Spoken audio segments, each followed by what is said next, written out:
right, welcome everybody. This is live Q&A, our fall live Q&A number 11 actually. So this is our second last one. So the one in December, number 12, will be the last live Q&A that I will be hosting. And of course, all of the live Q&As are up on both on my website and on my YouTube channel at candy.thriving, along with a bunch of other smaller videos actually on my YouTube channel, which are also available and will continue to be available to support you as you go along your journey. And so a couple of things today, and then we'll get started with questions. Feel free to start posting questions in the chat if you have some all ready to go, and I will answer them when we get to that part. And there was a couple of things I wanted to share with you today. The first one being a little bit of inspiration. So I'm not sure how many of you have heard of the Pep Talk hotline, but it is a hotline that was created. So it's pre-recorded advice and encouraging messages from students at Westside Elementary School in Healdsburg, California. So it's a K-6 school. And they created this hotline to create some uplift and some inspiration and advice for people. This has been up and running since February 2022. And so far, or as of June, at least of this year, they have received over 17 million calls to their hotline.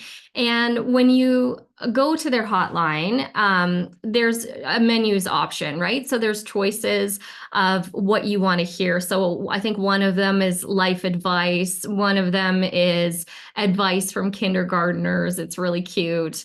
There's another one of children laughing with delight. And so if you haven't checked it out, it's definitely worth calling and checking it out and just getting that little bit of dose of uplift and inspiration. So the phone number for the hotline is 707-873-7862. And I'm just going to put it in the chat for us too. So that's 707-873 7862. And more recently, they have also come out with a book that's available on Amazon. It's called You Are Amazing Like a Rocket. And it is full also of inspirational advice. It also has posters that you can take out of the book and put up on your walls for a little bit of inspiration.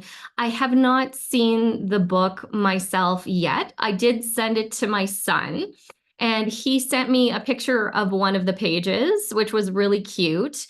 It said, if you are feeling up high and unbalanced, think of a groundhog. And I can't remember how old the child was that came up with that advice, but it was pretty precious anyway, and very on par, very wise. So yeah, I just wanted to share that little bit of inspiration. And then to also share with you I'm not sure how many of you are familiar with Lorelei Liu, but she has created a brain retraining and pain reprocessing therapy, so PRT, combined program that she's offering that is 8 modules. And it's really, I just wanted to help get the word out there because it's a really great program. She is extremely knowledgeable. She's a physical therapist as a background, brain retrainer herself, and she's really taken PRT, which is incredibly successful according to the research, on working with chronic pain. And they're actually researching it now for other limbic system impairments. And she's combined that with basic brain retraining information and kind of gone above and beyond in what she offers to really help people move forward. And her premise is wanting to make brain retraining and PRT accessible to everyone, to the best of her ability. So her program is significantly less expensive than most, and it's charged in Canadian dollars. So that makes it even less for most people, as most programs are charged in US dollars. So that would be another like quarter off the price, give or take, of what she's offering. So I'm not saying that people on this call need to do another program, but just to bring awareness to this program is out there. And if you know of people, she's really focused initially on chronic fatigue syndrome and chronic pain. But of course, the premise behind it works for all limbic system impairments. So if you know of people that might be interested, there is her website, and it'll give more information on the program that she's offering. So I just wanted to share that as well. And then, yes, thank you for posting the name of the book. Yes, you are amazing like a rocket. That's so cute. All right. And so I see there's a couple questions in the chat already, and I had someone actually email in a question beforehand. So I'm going to start with that one, and then I'll get to the ones in the chat. So the first question was, when I meditate that I'm 100% healthy and free and I do what I want, then my mom and my older sister come to mind who say, you do what we tell you to do. So a prohibition.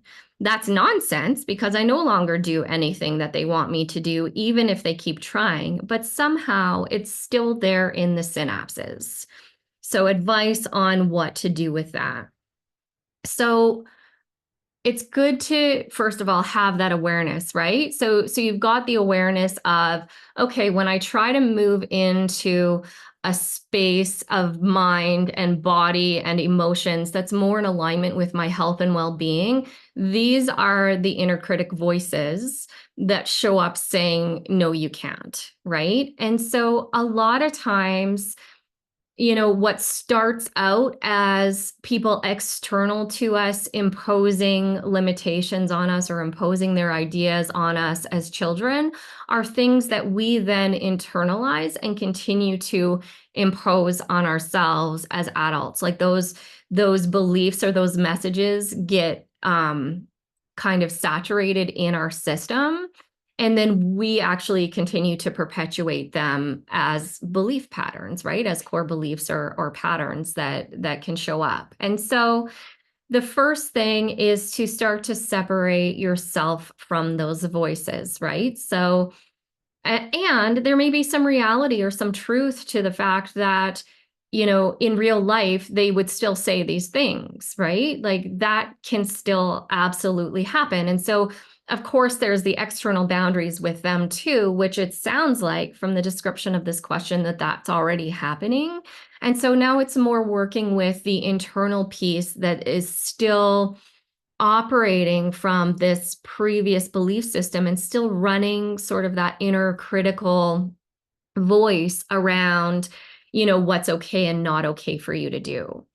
And so a couple of things, definitely one would be self-compassion and self-talk, right? So it's really about stepping into that place of loving kindness with yourself, recognizing that you're safe, recognizing that they no longer play a role in what you can and cannot do, and that this is an old pattern or an old habit that you're overcoming or that you're undoing, right? And so that takes some time, that takes some practice to do that. Another thing that we can do is we can do a little bit of parts work with the part of us that is bringing up the voices, right? So the voice of mom, the voice of sister, of what you can and cannot do. So we would treat that as a part, the part of us, that younger child within that is still kind of attached or buying into those messages, right? And so we can do some parts work around really being able to validate and acknowledge the feelings of that part, the needs that that part maybe has. And then after we've had an opportunity to really hear the feelings and the needs and acknowledge and validate, then we can go into a space of re-education around I am an adult now. I get to make my own decisions. I'm taking care of you. You're here with me. We're no longer reliant on these family members for our support or survival, or however you want to word that, right? Like, you're an independent person who is now in a place where you can make your own decisions and you can show up in the world in the way that you want to. And so that can be a really helpful kind of dialogue and conversation to start to have with that part that's still kind of caught in the old limiting beliefs. And to also start to look at, okay, so I see that part coming up. You work with that part, you recognize where it's from, you give it some compassion, and then start to embrace or embody, how do I show up in the world in a way that that's no longer my reality, right? In a way where I can meditate on being 100% healthy and well, and not have this show up, or have it, even if it does show up, that it no longer affects who I am and how I'm being in the world, right? And so we can start to look at, okay, what's a deeper truth? Sorry, itchy nose. What's a deeper truth that I know to be more true than what that voice is telling me? And what are some small action steps that I can start to take, or even one small action step that I can start to take that demonstrates to me that this is where I'm headed, and it is absolutely my right to do this, right? It's absolutely my right to be 100% healthy and well in this world, and to take charge of my own life, and to live in accordance with what is right and best for me. And so you might want to give some thought to that, like a small action, a behavior change that is going to start to demonstrate that to your system, that's going to start to bring that in, even more. All right. Um, so next question in the chat: when body sensations increase, number one, I feel like I'm not working hard enough, so not doing enough of the practice stuff. Number two, other times I get frustrated at myself for doing too much activity, hence causing the increased sensations. How do I best address both of these situations of thoughts and feelings? And so the first thing I would say to keep in mind with that is, we want to really step out of that mindset and perspective that our sensations dictate what we do and don't do, right? So if we go back to brain retraining basics, and this is true, I would say, kind of regardless of which program that you're doing, that the focus is no longer on the sensations. The focus is on, what do I need to do to rewire my brain and regulate my nervous system? And as a result of doing that, the symptoms will take care of themselves. So if we're still living in that space where we're using symptoms as a determinant of what we should be doing, or having done too much, or whatever, you're still sending your limbic system that message that the symptoms, number one, are something to pay attention to. Number two, that there is some sort of concern or danger with living our lives that we need to keep paying attention to, because this could potentially be an outcome of that, right? And so we want to really start to step into that place of thinking greater than how we feel, engaging in our practices, engaging in our rounds in a regulated, compassionate way, that and then moving on into activities of daily life. So I think of like the Gupta program, where they talk about re-engaging with joy, right? Like, you do your practice and then you immediately move into re-engaging with joy. You don't check in to reassess as to whether sensations have shifted or not, right? And where this gets a little bit more confusing or complex is when we're looking at, incremental training or increasing our activities. How do you stay in that place of not allowing your sensations to dictate to you, but still deciding what your incremental training zone is and what's appropriate, right? And so you can see how this gets a little bit more, complex at this stage. And what I would say is we really want to take our best guess around what is a reasonable amount or a reasonable level of active engagement. We want to combine that with either a round of practice, before or after, kind of like a sandwich, or something to uplift ourselves as we're doing the activity, and something to really regulate our nervous system and elevate our emotions after doing the activity, so that you're really signaling to your system that this is safe, this is okay for me to do, right? And we take our best guess as to what would be the next step of the edge of the comfort zone, right? So we're not jumping in the deep end of the pool. We are really looking at, okay, what's my growth edge here? Where's my comfort zone? How do I move just slightly into a level of discomfort combined with these tools and practices, so that I can start to retrain my pattern of association with whatever it is that I'm doing, right? We don't change in our comfort zone. We do actually have to step into a little bit of discomfort combined with different patterns of association or different direction to our brain, body, emotions, nervous system, etc., in order to change that old pattern of association. And we do that, and we keep repeating that, right? We keep repeating that over and over and over again. And that's what changes the association. And when the association changes, that's when we see a difference in the physiology, right? And so just because we're not seeing changes in the physiology does not mean that there aren't changes happening in the brain.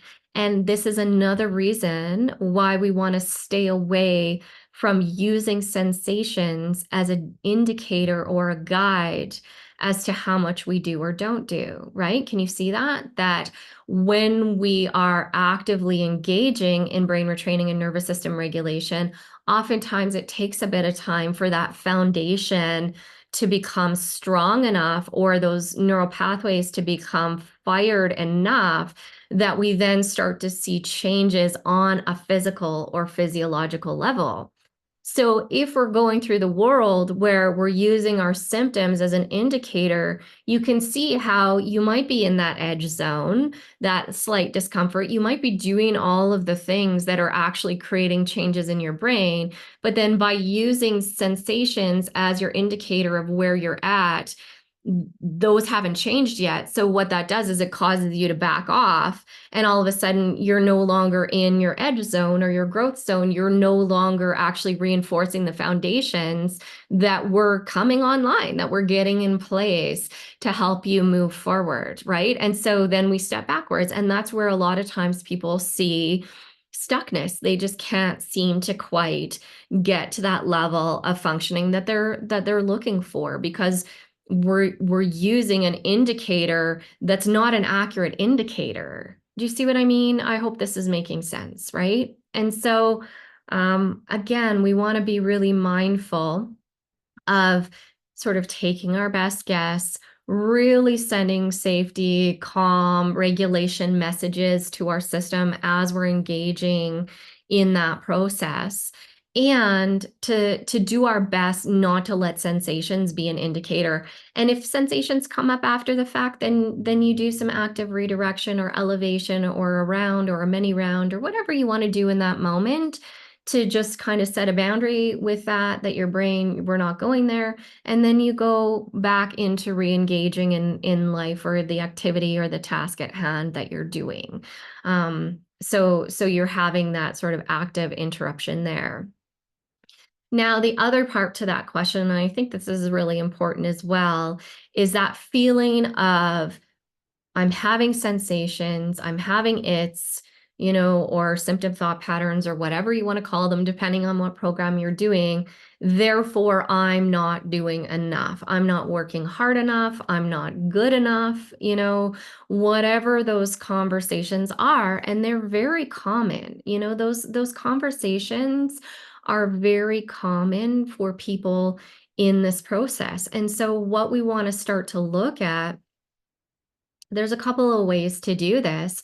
One is, what's the underlying belief, right? The underlying belief that I'm the reason I'm not getting better, I'm not good enough, I'm not working hard enough. Is that what's going on? So you can work that way with that piece.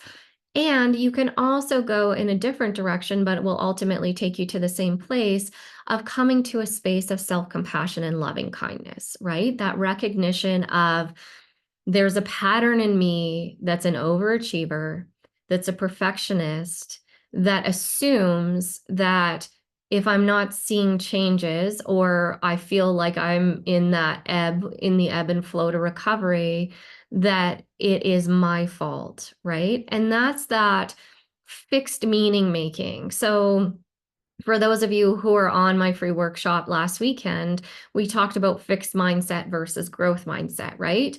This is a fixed mindset, that shame-based meaning making of, this isn't working, I'm experiencing challenges and struggles, therefore it's a character flaw within me, therefore I'm not a good enough person. Instead of recognizing that, okay, challenges and struggles are part of the process, and it doesn't mean anything about me personally as to who I am. It simply means that maybe I need more skills, maybe I need a little bit more refinement in my process. Maybe I need to start getting really curious about, okay, can I think outside the box about this a little bit, and start to orient to this a little bit in a different way? Can I show up with loving kindness and self-compassion, recognizing that this is a difficult moment, right? Like, using the self-compassion break that Kristen Neff talks about. This is a difficult moment. Difficulties are part of life, right? They're common humanity experience. Everybody struggles. Can I be kind to myself in this moment? Can I give myself the love, compassion, and tenderness that I need, or whatever other qualities would be useful for you in that moment, where you're stepping out of this inner critic of, it's your fault, I'm not good enough. And the thing that we know about the research in self-compassion is, there's actually a ton of value or benefit, research benefits of self-compassion. And one of them is actually to die down the inner critic, right? To die down depression and anxiety, to die down rumination. The more we step into self-compassion, the less hold those things have over us, and then they start to kind of prune away. So, the self-compassion piece definitely works with the previous question as well, with, the meditation and the inner critic of mom and sister coming up. You could use self-compassion there too, right? And so I think it's really important that we took a few minutes to talk about this piece, because this comes up a lot, right? In a lot of different ways. It's this fixed mindset, shame-based meaning making. I'm not good enough. It's my fault that things aren't moving forward or progressing. And we want to start to look at, how can I change my mindset around this? How can I step into more of a growth mindset and expand my perspective? And using self-compassion is one of the ways, in which to kind of help you get there. All right. So, next question. Actually, let's just pause there. Let's just take a moment to pause and integrate. So that was a whole lot of information. And so you can either, if you have a pen and paper and you want to write down what stands out for you that's relevant to you around what we just talked about, or what's maybe one insight or aha moment, you can either just internally reflect on that right now, or take a moment and write it down. So I'll just give you a minute here, and then we'll continue on.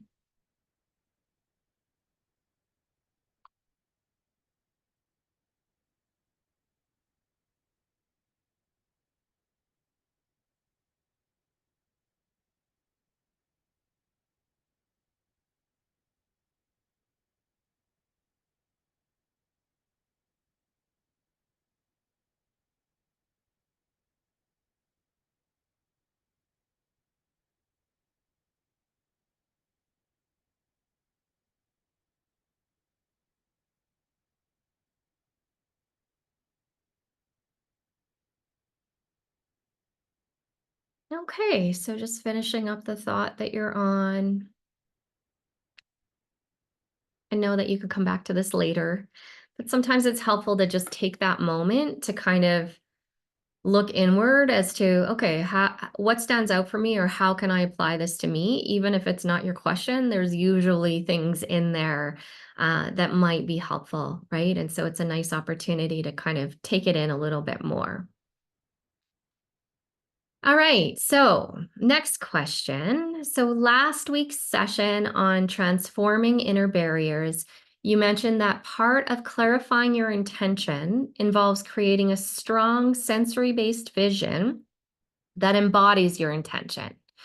You then said that the visualization emphasis wasn't to be on what we are doing, sort of like food or exercise training, but about who we're being and how we're showing up in the world. Would you please provide some examples of what being and showing up in the world would look like, as opposed to the standard DNRS visualization? What length of time does one need to be in this vision? Thank you.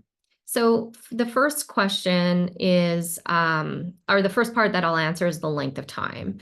It doesn't matter, right? You can get benefit from doing this for 1 minute. You can get benefit from doing this for 10 minutes. Of course, the more time you spend in visualizing, especially if you're bringing in your senses and making it real, the more your physiology and neurochemistry are going to be firing as if that's you now, right? So we can see the value in doing it more often. So you might do like a 2 or 3 minute visualization, but you might do that several times a day, or you might do one longer sort of 10-minute visualization.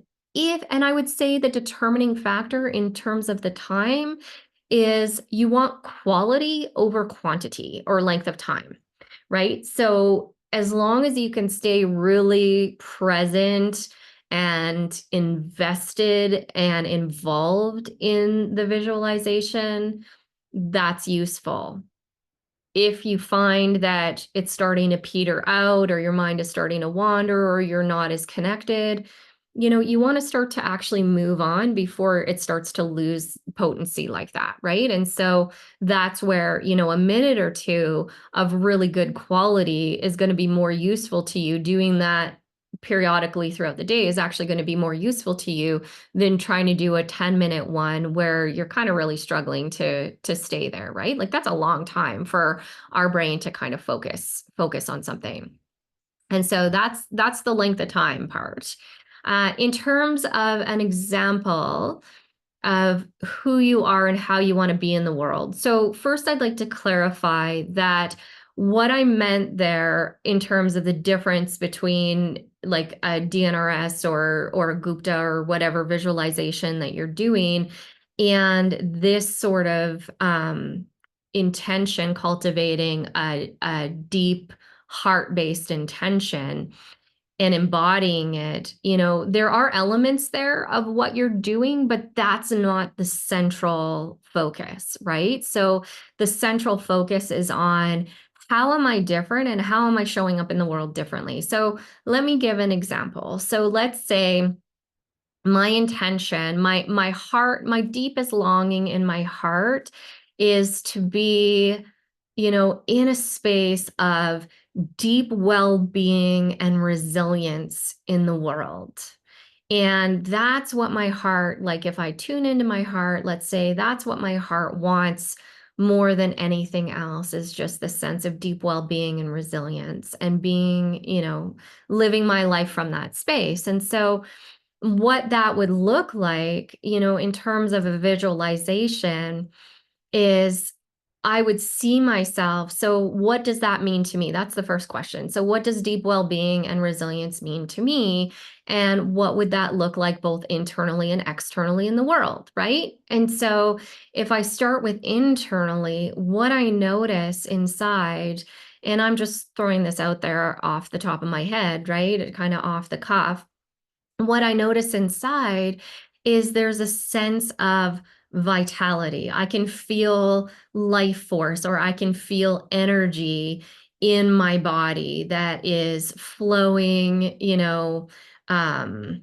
what's the word I'm looking for? That's flowing with ease through my body. It's invigorating all of my cells, and I can really sense that energy and vitality, that sort of get up and go, but in a way that I'm still feeling very calm, very in the present moment, very centered in myself and in the world that I'm experiencing. And I'll get into that in a minute, right? So there's this calm vitality, this potent energy in a way that is also combined with a regulated nervous system. So that would be an example of how I am being.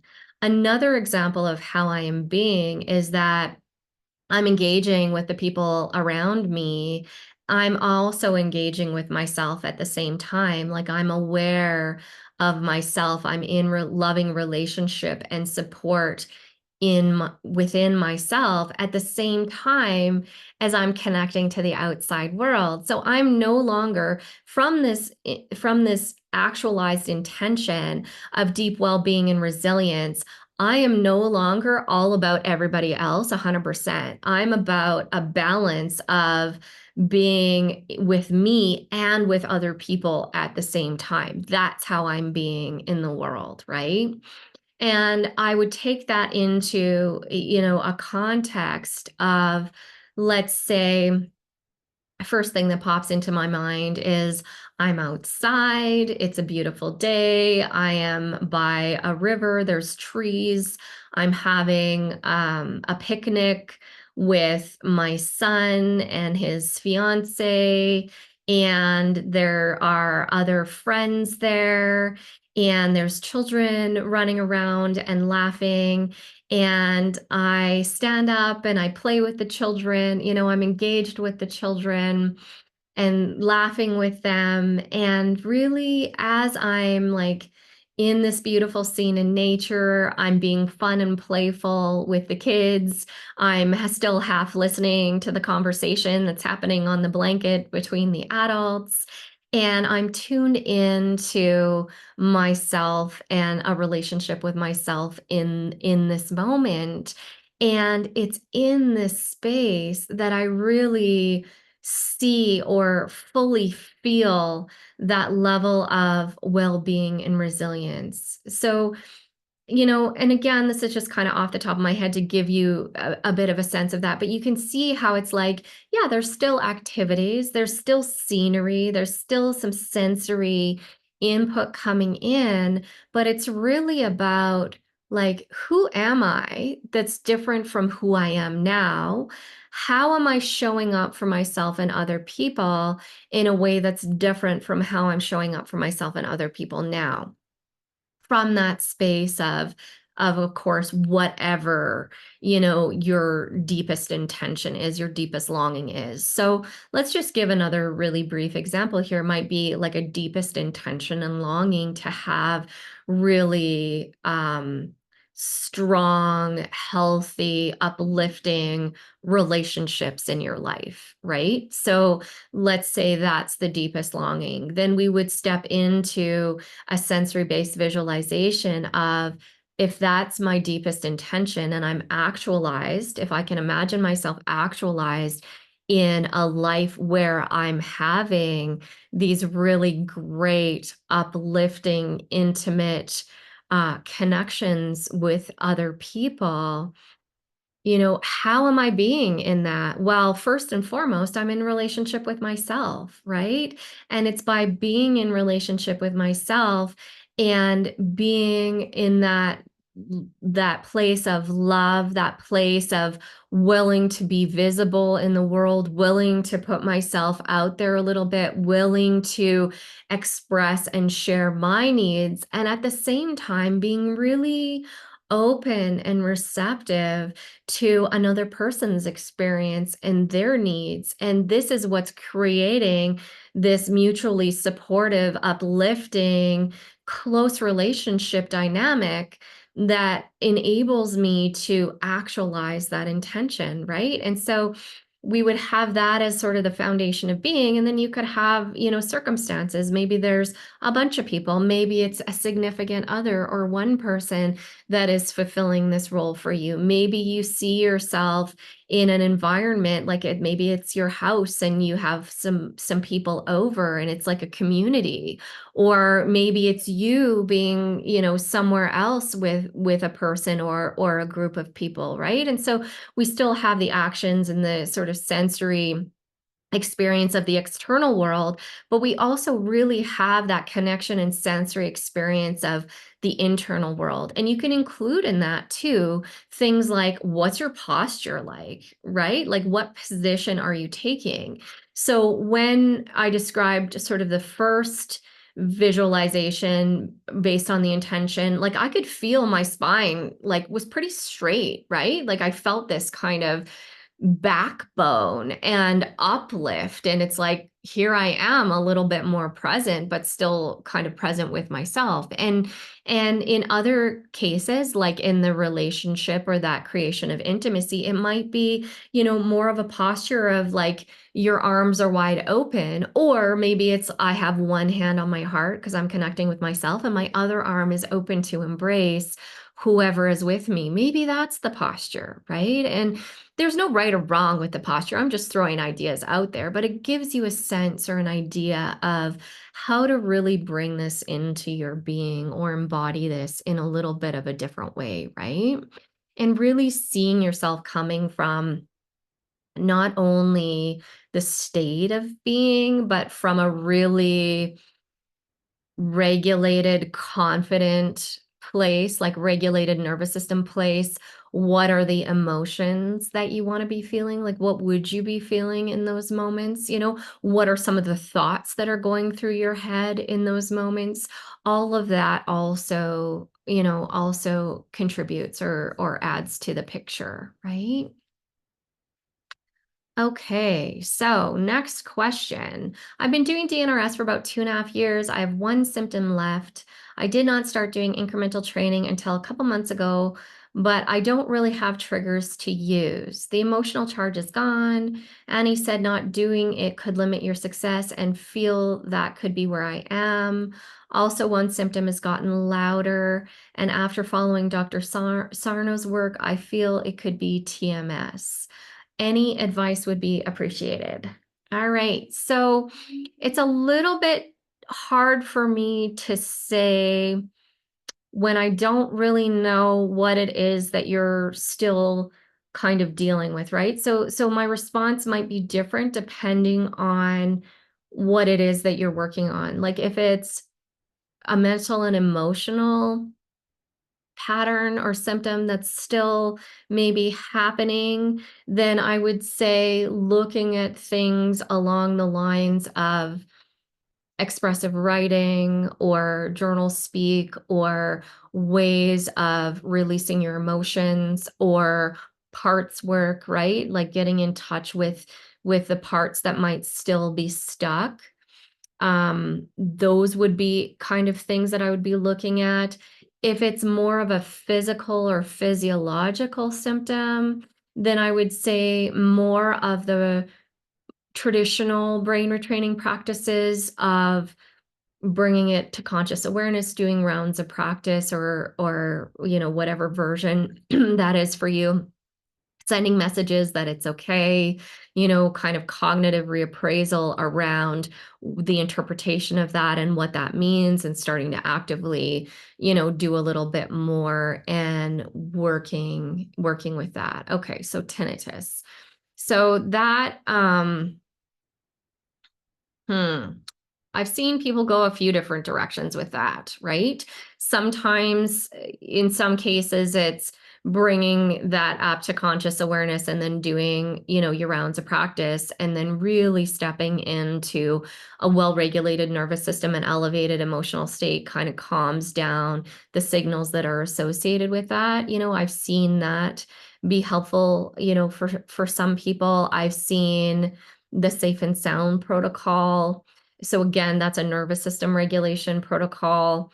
So more along the lines of nervous system interventions be really helpful with that. So that's another possible options. So I would kind of tune into, your own inner guidance of what feels right. And if you're saying, Dr. Sarno's TMS feels like it could be that next step, then I would follow that, right? Like we have this innate wisdom, we have this inner guidance that often knows, like out of the options, what might be, the next best step for us. And so I would really invite you to consider, following that guidance. So could you give me an example of a repeating pattern that keeps stuck? And then it says internal visualization. Rick says it's good to do it sometimes while 1 hour or so, then the roots go away too. Yeah, for sure. I wouldn't visualize for more than an hour, but in my experience, the vast majority of people cannot keep a good quality visualization going for anywhere close to an hour, right? So if you are in that special category that you can do that, fabulous, keep it to an hour or less. But I think most people will find a few minutes, even 10 minutes sometimes is a bit of a challenge when we're going for quality instead of length of time. All right, so a pattern or an example of a repeating pattern that keeps us stuck. So a repeating pattern usually are, I would say often the majority of them fall into one or two categories. The first category being things that we want to change that we just can't seem to change, right? And so that would be, trying to be consistent with our practices, for example, or, creating a routine around something, or this happens and I want to be able to intervene or engage with it in this way, but I don't, right? I can't seem to do that. And so those are typically the first category of repeating stuck patterns. The second category of repeating stuck patterns are things that we do that we don't want to be doing, right? And so that can include like eating things that we really don't want to be eating, that are not necessarily in our best interest, but we find ourselves gravitating towards that food anyway, or other habits or patterns that we have that, again, they're things that we're doing in our life that we would rather not be doing, right? And so that's the other category of stuck patterns. And so if you're struggling with trying to figure out what your stuck pattern is, what I would be looking at is, what are you trying to change, right? Like, what are you trying to change that's not working? And if you're not finding that there's anything that you're trying to change that's not working, then maybe you don't have a stuck pattern, right? Or maybe you start to get really curious about, okay, so I'm trying to make changes. I'm not identifying anything that's not working, but those changes aren't coming. So getting a little bit curious about what happens instead, right? And that might give you some sort of guidance on, it might give you some guidance on what that is. Okay, so there's some clarification around the visualization question. She meant short moments, for example, 3 or 5 times for 3 minutes in the time of an hour. So not doing it more often than that within an hour span. Yeah, I mean, that seems like good advice, right? I really like Dr. Rick Hansen. He's awesome. And so if that's what he's suggesting, great. I'm on board with that. That's awesome.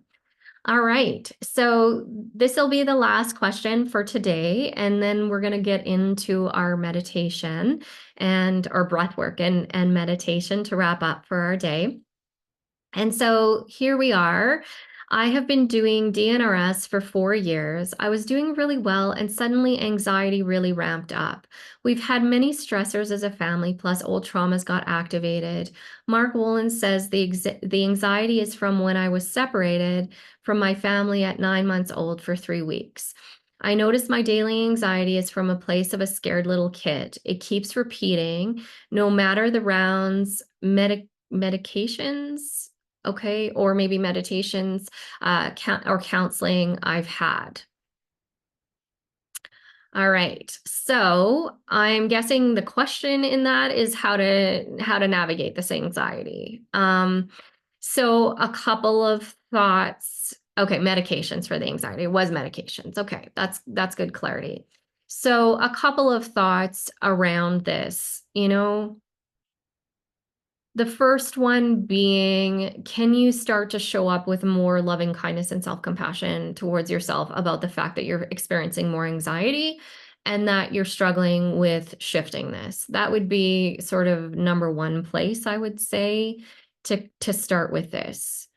The second place is that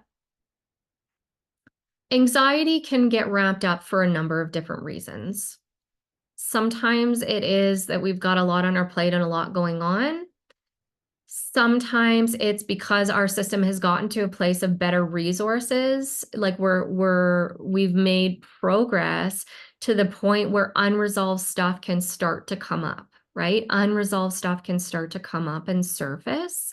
And that because it feels that our system is now in a place to be able to navigate that. So that's reason number two, that it can get ramped up.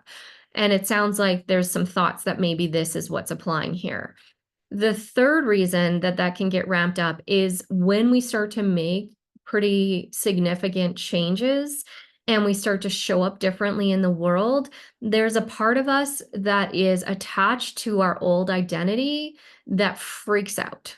Okay, so this is called different things depending on, the modality you're working in or sort of the frame of reference for it. Some people call it ego death, right? Like there's this ego identity of who we are and how we are in the world that's associated with dis-ease.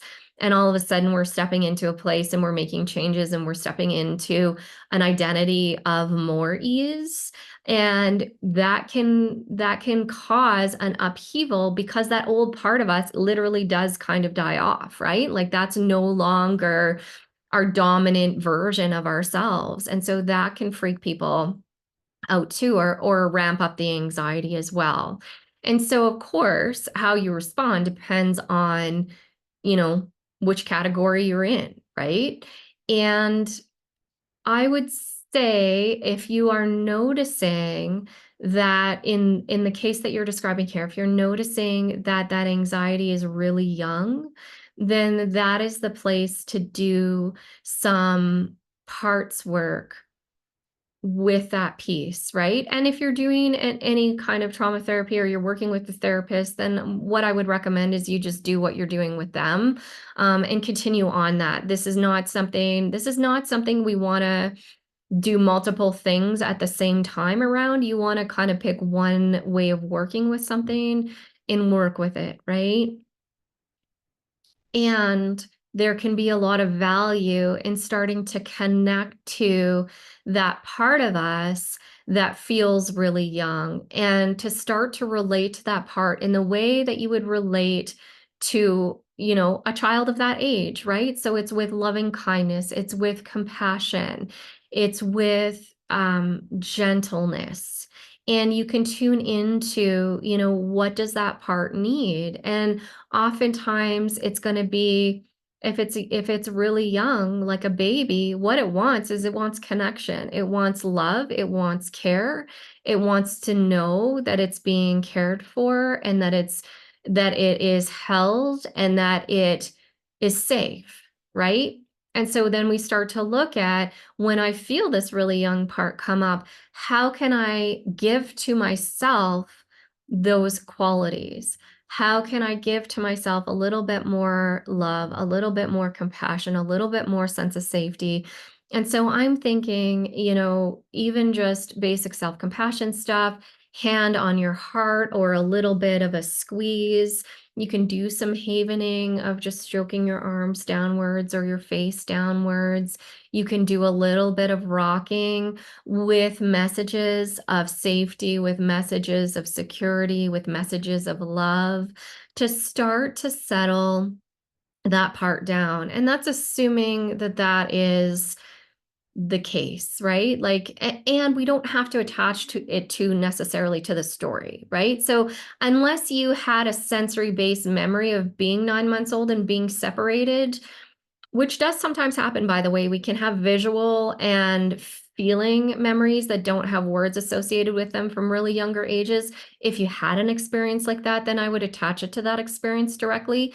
If this isn't something that you had, if this is something that you've been told, I would be cautious about really taking on that story and instead just work with, this is a younger part of me. I can feel that this is a younger part of me. And how do I provide that nurturing and safety and love to that part that is stuck at whatever younger age that is. So hopefully that gives you a sense of that, right? All right, so we're running a little bit later than I had hoped. So we're going to do a little bit shorter breath work today.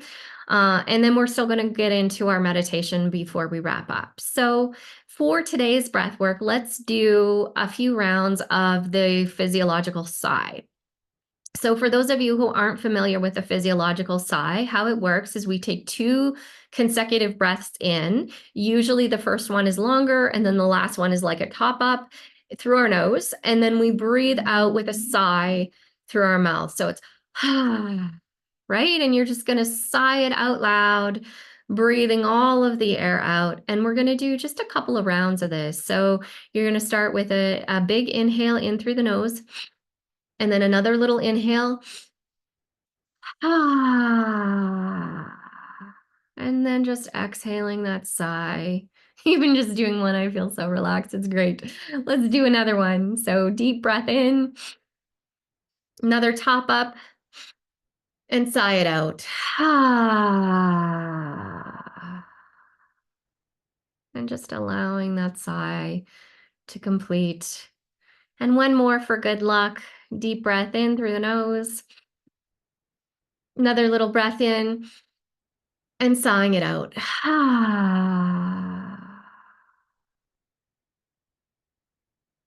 And then just take a minute to kind of tune in and notice what you notice. I notice a lot of tingling in my body. I notice a sense of calm, maybe a little bit more calm and relaxation than was there before. You might notice your mind's actually a little quieter now too. So just taking a moment to notice that. And then when you're ready, we're going to prepare for our meditation. So you can close your eyes or do a soft downward gaze.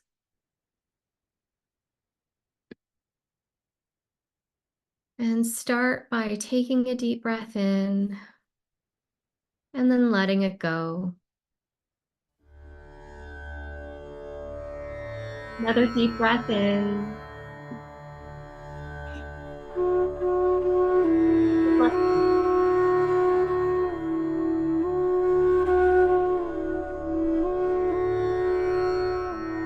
Take a moment and notice the sounds around you.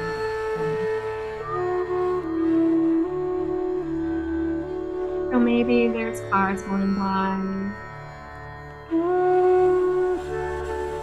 Maybe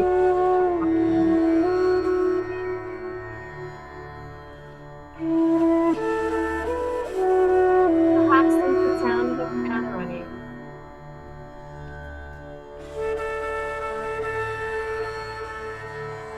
Notice all the sounds around you.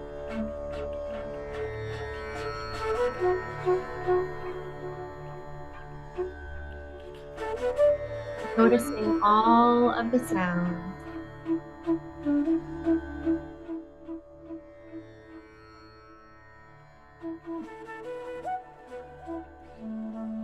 You are in harmony with your environment.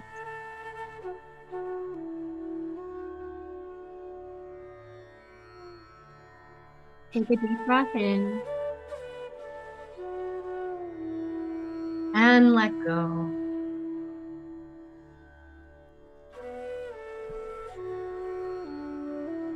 Another deep breath in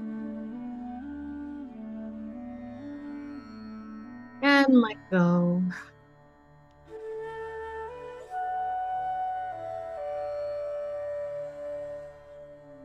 And now bringing your awareness to your physical body.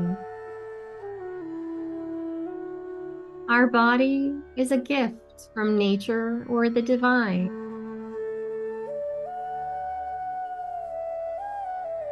Take a moment to appreciate your body.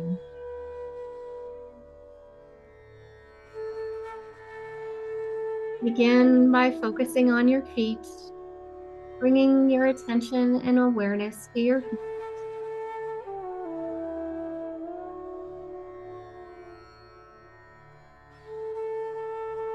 your ankles,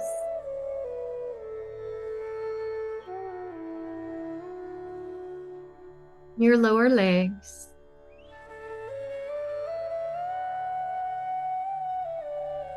knees,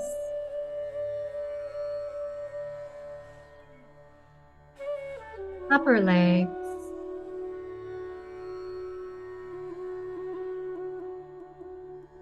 hips and pelvis,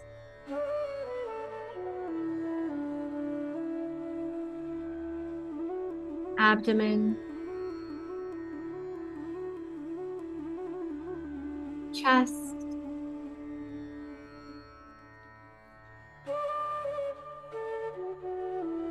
back,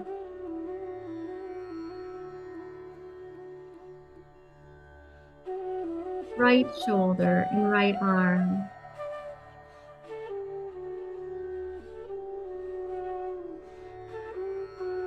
left shoulder and left arm,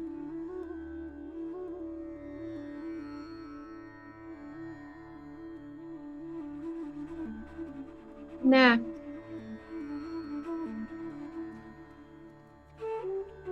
face,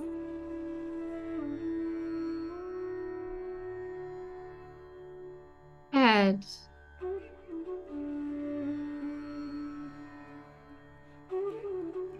the whole body.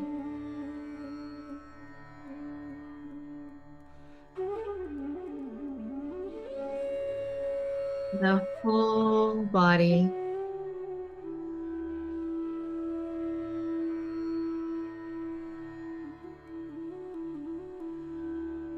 Take a deep breath in and let go.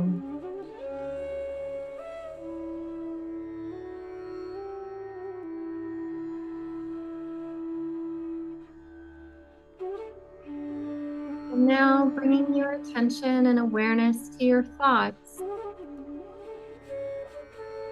whether good thoughts or not so good thoughts. Let them come. Let them be.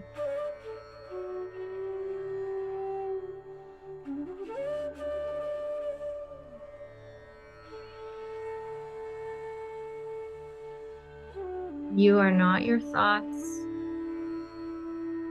You are the one noticing them. Watch them come and go.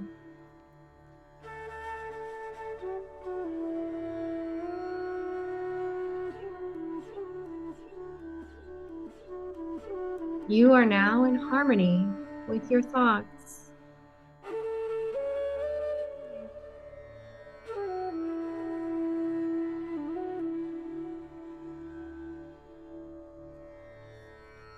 Take a deep breath in and let go.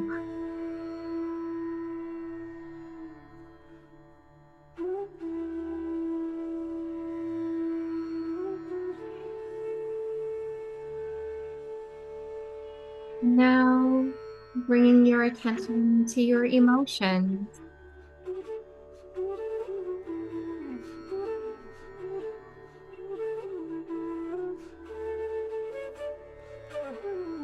You are peace and joy.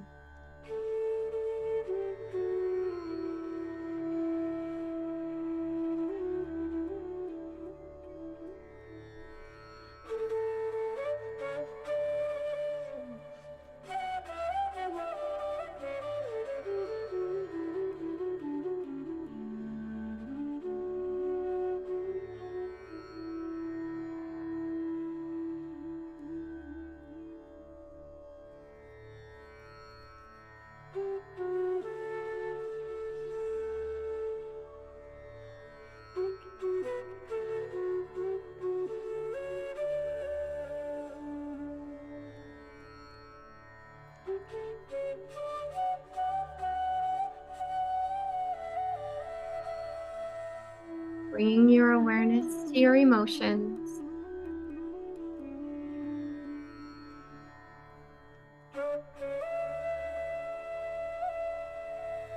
Noticing your thoughts.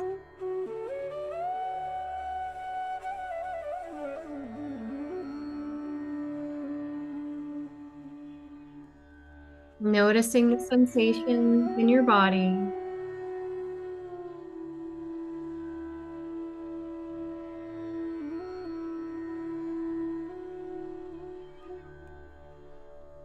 Noticing the sounds around you.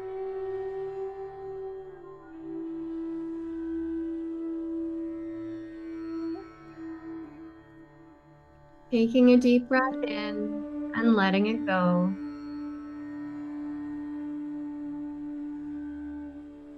And then when you're ready, you can slowly come back into the room, opening your eyes,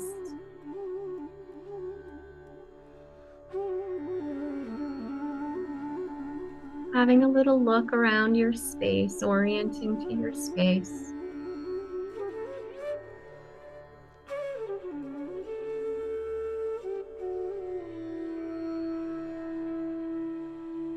Noticing your chair or whatever you're sitting on supporting you.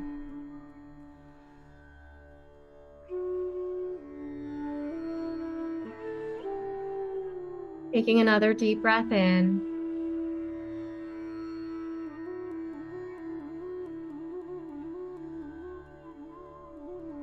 and out, if you haven't already. Yeah. How was that for everyone? Was it good? Feeling more grounded and relaxed? Great. All right. So thank you very much for joining me today. And the recording will be up on my YouTube at candy.thriving later on today. And we will continue on our last one, December the 14th. And I hope to see you again. And in the meantime, I wish you all the best in your journey. Take care. Bye for now.